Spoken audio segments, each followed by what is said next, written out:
Section 56 of Companies Act 2013 talks about transfer and transmission of shares. Now we are discussing on transmission of shares. What is meant by transmission of shares? Transmission of shares is a legal process by which the ownership of shares passes to another person due to operation of law, such as the death, or in case of insolvency, or in case of incapacity of a shareholder. Unlike a transfer, so it is not a transfer, it is a transmission. So it is not a voluntary transaction, it is by operation of law. So which provision of the Companies Act 2013 governs with the transmission of shares? Transmission of shares is recognized under section 56, subsection 2 of the Companies Act 2013.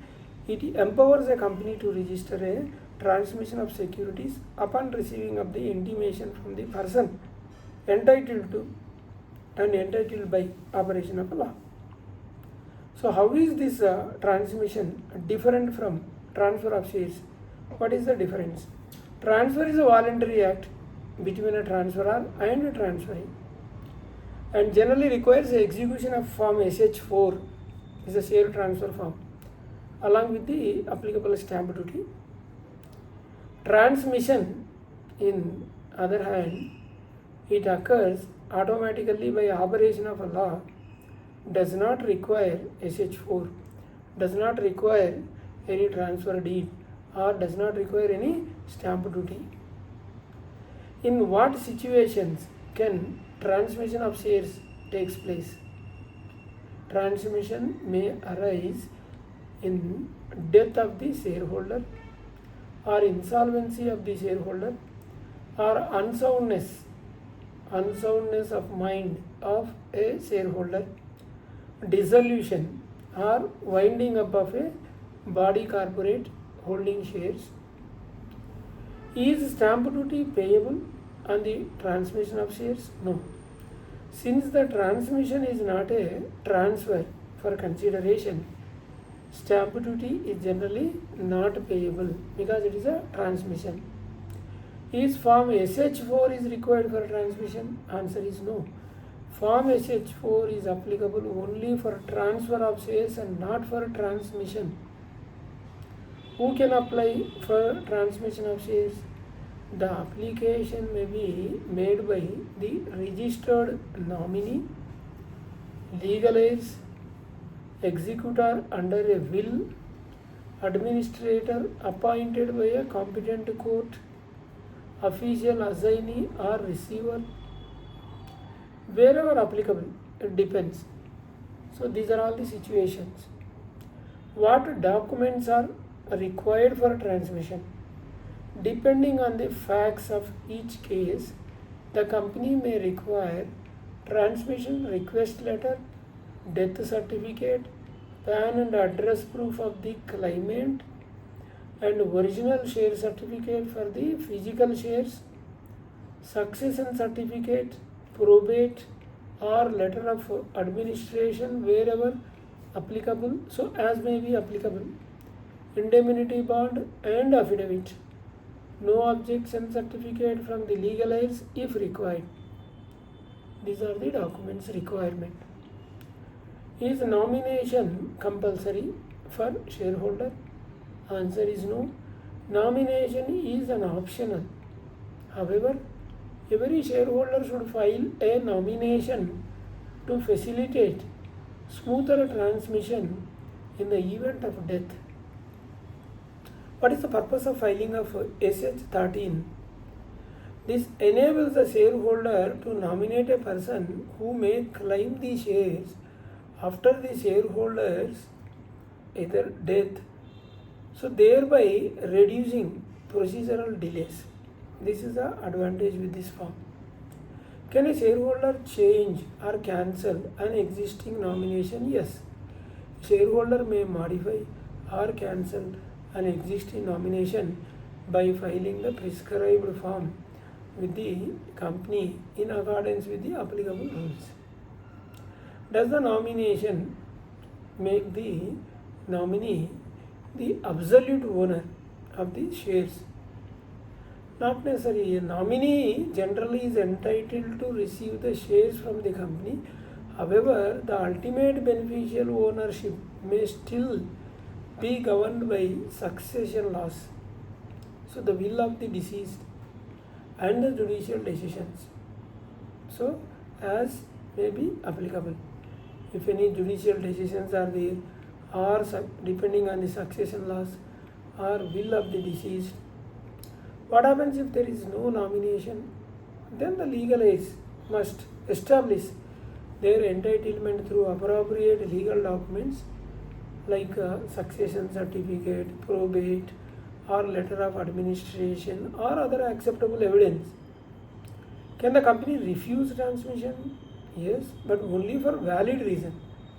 Reasons like incomplete documentation, pending dispute among the legal heirs, or any court order restraining transmission, or failure to establish legal entitlement.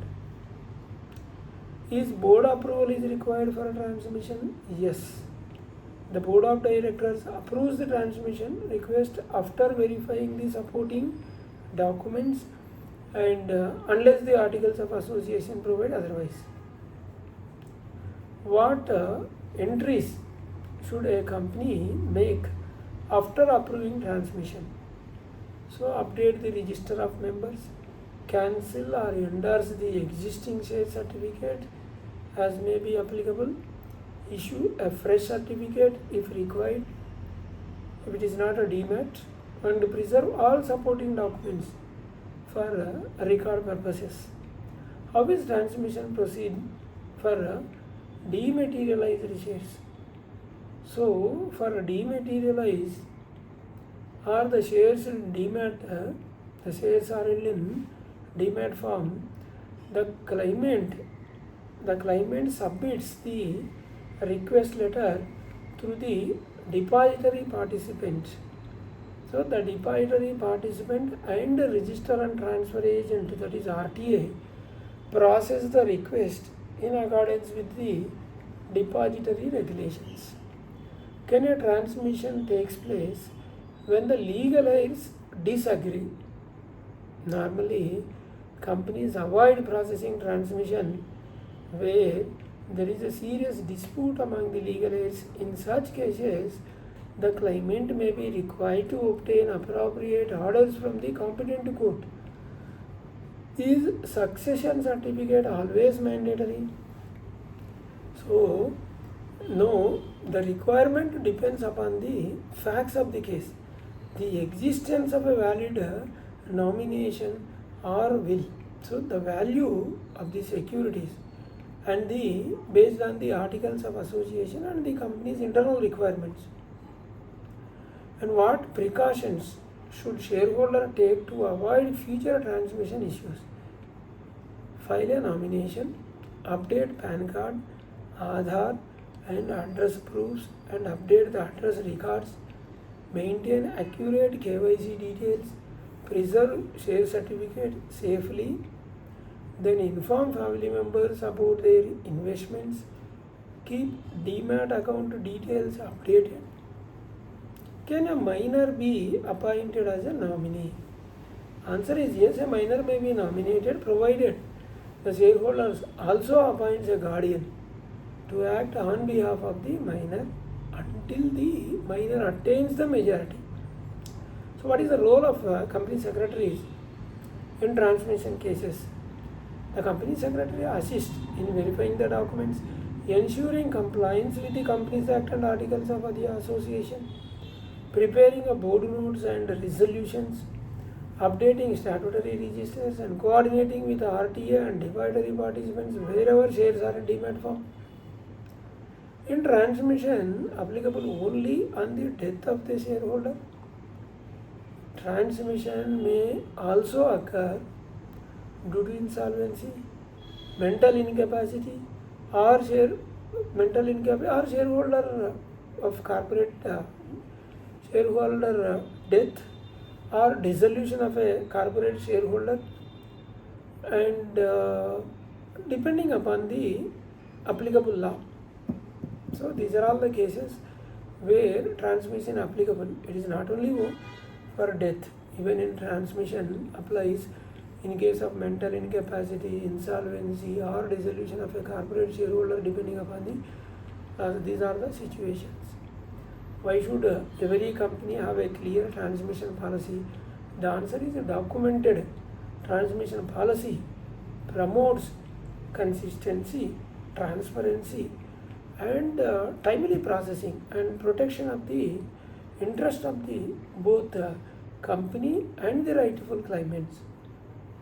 What is the final takeaway? So while transmission is a statutory right, proper nomination, updated records, and complete documentation significantly reduce the delays and legal complications for the family members. We have two channels, RR Corporates, other channel RR Legal Talks. Please do subscribe, hit the bell icon so that you will not miss my latest videos.